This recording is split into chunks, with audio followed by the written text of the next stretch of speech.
اگر مذاق میں بیوی کو امی کہنا کیسا ہے؟ امی کیا ہے؟ ماں بھی نہیں کیا، امی کیا ہے؟ یہ کیڑا مذاق ہے جی امی؟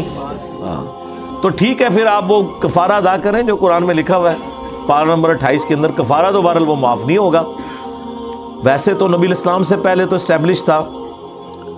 اسے کہتے ہیں زہار کرنا، زوئیں اردو میں اور عربی میں غو، غو ہا الف را، اور زوئیں کے نیچے، زوا کے نیچے زیر ہے، زہار کرنا۔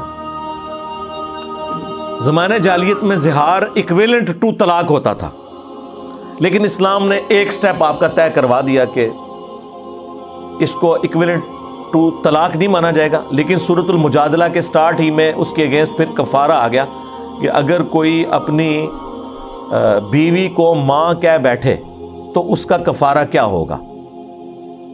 پہلے زمانوں میں تو تھا طلاق ہو جاتی تھی، اسلام نے کہا طلاق نہیں ہوگی، لیکن آپ اس کا کفارہ ادا کریں گے۔ کفارہ وہ ایک غلام آزاد کریں گے، وہ نہیں کر سکتے تو آپ نے 60 روزے مسلسل رکھنے والا، وہ پوری ڈیٹیل آئی ہوئی ہے سورۃ المجادلہ کے اندر۔ تو یہ کام تو آپ کو کرنا پڑے گا، 60 مسکینوں کو کھانا کھلانا پڑے گا، اگر وہ بھی نہیں تو پھر آپ نے 60 روزے رکھنے ہوں گے۔ پارہ نمبر 28 کے شروع میں اس پہ میری الگ سے ایک ویڈیو ریکارڈ ہے، بیوی کو ماں کہنا، وہ آپ دیکھ لیں۔ بہرحال یہ جو ہے نا، یہ مذاق میں اس طرح کے کام نہ کیا کریں۔ البتہ ایک ویسے بندہ ایک محاورتاً جو لفظ بولتا ہے نا، اس کے اوپر کوئی قدغن نہیں آتی ہے۔ جس طرح کوئی اپنی بیوی سے تنگ ہے اور اسے کہتا ہے تو میری بیبے نہ بڑھ، اور بیبے یعنی ماں کو یہاں بیبے کہا جاتا ہے نا، یہاں وہ یہ کہہ رہے ہیں کہ تم مجھ پہ اس طرح حکم چلا رہی ہو گویا کہ میری ماں ہو۔ تو یہاں پہ جب ماں کا لفظ بولا جا رہا ہے نا، تو یہ عرف عام میں اس ماں کے لیے نہیں بولا جا رہا، بلکہ ایک جسٹ اس کو سمجھانے کے لیے سختی کے طور پہ بولا جا رہا ہے۔ لیکن یہ بھی نہ بولیں کوئی اور لفظ، یار آپ ڈھونڈ لیں، ماں والا معاملہ جو ہے نا وہ چھوڑ دیں۔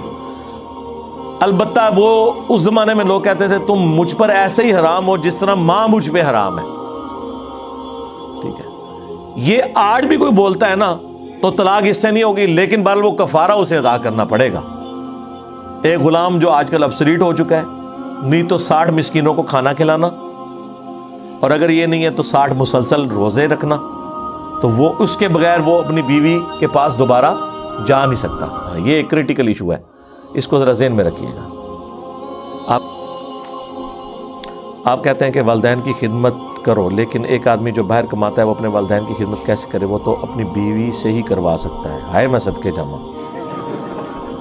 آگے میں آپ سے یہ پوچھ لوں کہ بیوی اپنے ماں باپ کی خدمت کس سے کروائے؟ وہ اپنے خاوند کو ہی کہہ سکتی ہے، پھر کیا کرو گے؟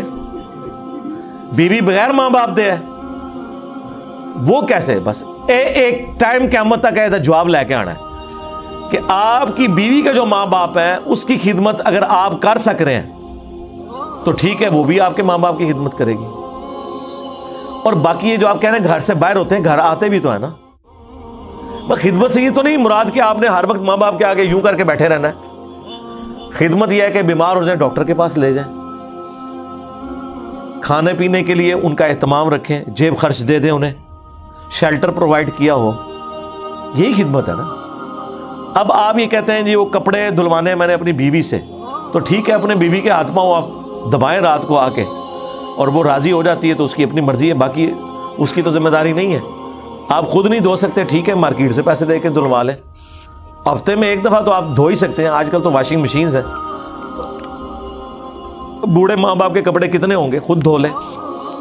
ہاں، اگر آپ بیوی سے اس کے اوپر کوئی کمٹمنٹ کر لیتے ہیں اور وہ راضی ہو جاتی ہے، الگ بات، زبردستی تو آپ نہیں کروا سکتے۔ البتہ بیوی نے آپ کے جو ریلیٹڈ کام ہے وہ تو کرنے ہیں۔ اب یہ بات بیویاں یہ کہتی ہیں نا کہ بھی خامن کی خدمت بھی میرے اوپر کوئی نہیں ہے، اس طرح نہیں ہے۔ دوسری طرف تو وہ بخاری مسلم میں حدیث ہے جو حضرت فاطمہ سلام اللہ علیہا غلام مانگنے کے لیے گئی تھی، وہ جو حضرت علی حدیث بیان کرتے ہیں کہ حضرت فاطمہ کے ہاتھ کے اوپر جو نشان پڑ چکے تھے کمر پہ مشکیزیں اٹھانے کی وجہ سے، چکی چلانے کی وجہ سے ہاتھوں میں، تو وہ چکی جو چلاتی تھی یہ تو نہیں تھا کہ وہ صرف اپنے لیے آٹا اس میں پیس رہی ہوتی تھی، حضرت علی اپنا آٹا آگے خود پیستے تھے۔ ظاہر ہے گھر کے کام عورت نے دیکھنے ہیں، اور باہر کی جو معیشت ہے، اکانومی کو مرد نے جو ہے وہ ہینڈل کرنا ہے۔ یہ دونوں مل جل کے ہوں گے نا، تو اسی طرح ہی معاملات چل رہے ہیں۔